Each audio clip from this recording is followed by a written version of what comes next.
What advice would you give a man who no longer wants to be invisible to women? No longer wants to? Put yourself out there. Go talk with girls.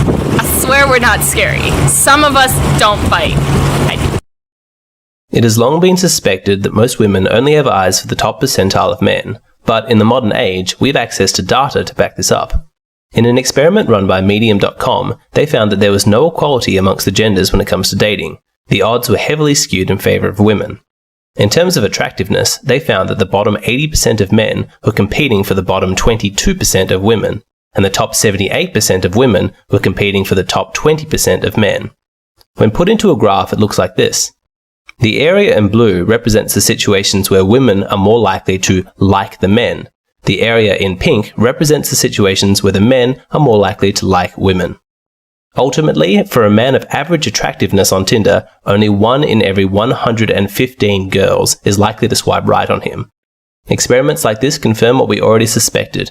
The majority of men are invisible to most women. But are women aware of this? We went to the United States and England to find out.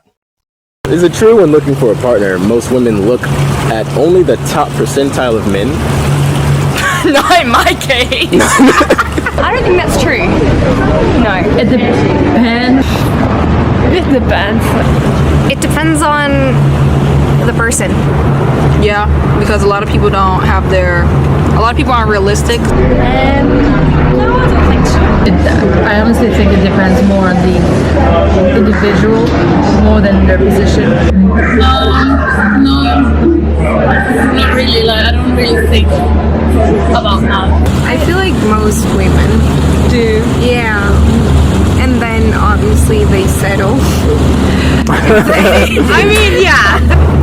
For me, I would choose someone who's like sort of in the middle, because you can keep building and grow with that person, as opposed to someone who thinks that their priorities are already straight and they're already at the top. Then, you know, you'll be dealing with someone who I feel like think will be too good for you. I mean, I feel like some people have really high expectations of what they want, and then when they don't get that, they just feel like they settle, or, you know, Something less. If you're going out looking for anything, if you're going out shopping, you look out for the good stuff, but then it doesn't mean, like, if I see a really nice top, it's like a top seller. If I try it on, doesn't mean it's going to look good on me. It depends on what you settle. Yeah. Is it like the physique? Is it like personality? I had a schizophrenic Russian boyfriend who hacked my social media, was dating me to get to my best friend, and then I had to call the cops on him. And then we met up a few years later, and he was like, "It's really great that you called the cops on me because I was finally able to get on some medication." What? And then he's now a pro boxer. I don't really go in with any idea. I just kind of, whatever happens, happens, I guess. I'm not really looking for any specific persons. Whatever happens, happens. Yeah, he said he was gonna murder me. Oh. But we all good now. Does every woman ideally want to date a kind, successful and handsome man, would you Yes, say? ideally, yes. I would say yes, ideally. of course. I think, yeah.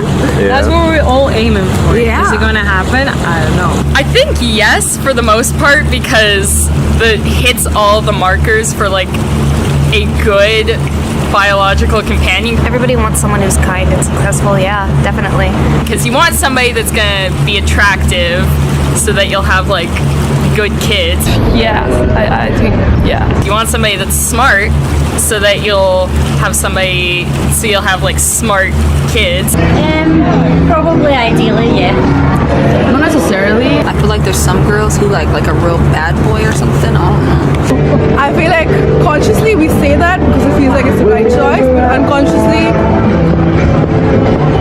we just fall for what we need. Well, if someone's not successful at all, though, it's not like the biggest deal as long as they have like aspirations and like a good heart. I think that's all anybody wants. Like, successful to me could mean being happy with yourself, for example, like achieving your dreams, what you really want to do. For me, I would strive for a successful, handsome, friendly, well-mannered man. I mean, some people are successful, you know, in their own way, working at PetSmart, for example.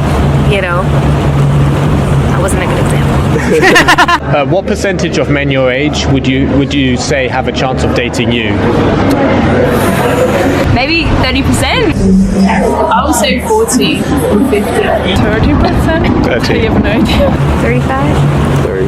I feel like that's a stretch too. 20 maybe? A very high percent. My bar is set so low. I would give it like a 50% chance because you never know. If I had to give it a percentage, I would say, I don't know, like 30%. This is the thing, okay? Guys, most of the time are less mature than girls.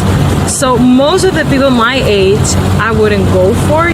I'll give anything a try. Like, I'll try anything at least once. See, I'm 22, and a lot of people around my age, I would say they're not really about their business. I would go for someone a little older, someone who's already somewhat established.